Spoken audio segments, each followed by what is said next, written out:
Life is not easy. A lot of things can stress us and cause us to make the wrong choice. However, with a hobby, we could become better versions of ourselves and be better equipped to the challenges of life ahead. And in this video, I'll explain to you the benefits of having a hobby, how to pick one, and how to take your hobby one step further. While having a hobby is unable to cure them or stop them by itself, it can have a dramatic impact in reducing our bad habits and our behavior addictions, like phone addiction or overeating, as they help us to combat one of the main issues of bad habit and addiction prevention, which is boredom.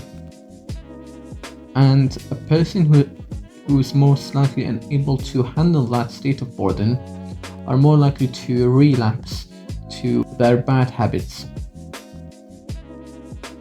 So instead, having a hobby provides us with an alternative way to find leisure and entertainment. Therefore, we're less likely to feel bored. However, keep in mind, while boredom does increase the chance of addiction relapse, addiction can also increase the levels of boredom. So a person who is addicted, they're more likely to feel that the hobby is boring than a person who is not. But with the help of medical intervention, that hobby can be a very important tool to allow us to replace our bad habits with good ones.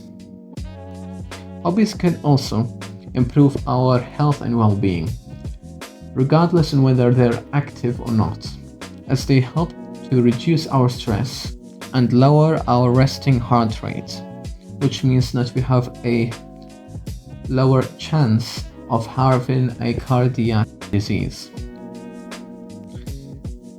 And finally, they can also give us a more varied sense of identity, so we're not too dependent on work to feel content and happy.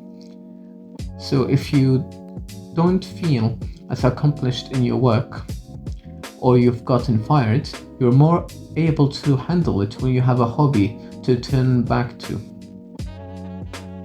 So now that you know the benefits having a hobby can bring, how do you go about and pick one?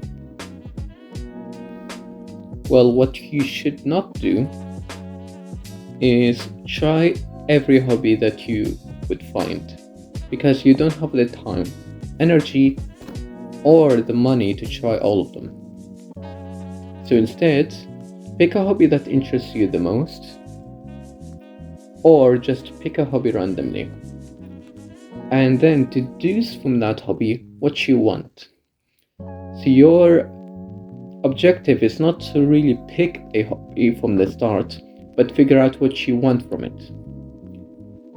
So let's say you picked reading, and you did it for a few weeks, and then you figure out that reading is not the hobby that would suit you best.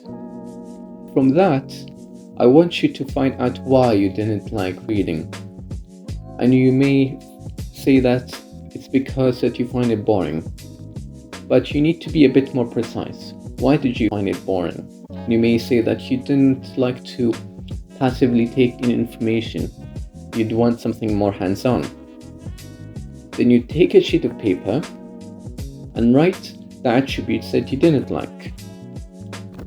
You didn't like that it's a bit too passive, but you might have liked its flexibility and the variety of books you can find. And from that, you can deduce what type of hobby you can choose next, like drawing. And from that, see what you like and what you don't like about it. And after trying a few hobbies, you're more likely to make an informed decision on what hobbies you can select next and what hobbies that can suit you best. So don't try to do every single hobby that you would find. Try to do a few, and from that understand what your main interests are and what you're looking to find in a hobby. So let's say you've watched this video and you really like the idea of having a hobby. then you've chosen the hobby that is right for you and you've engaged in it consistently. And now you want to move it up a level. And there are many ways for you to do so.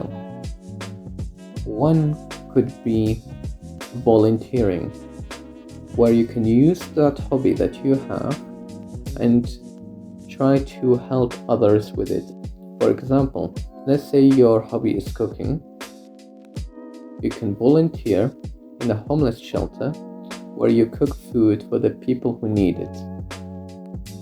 And from this, you are not only helping others and learning new foods, but you're also learning how to interact with other people in the kitchen or outside of it.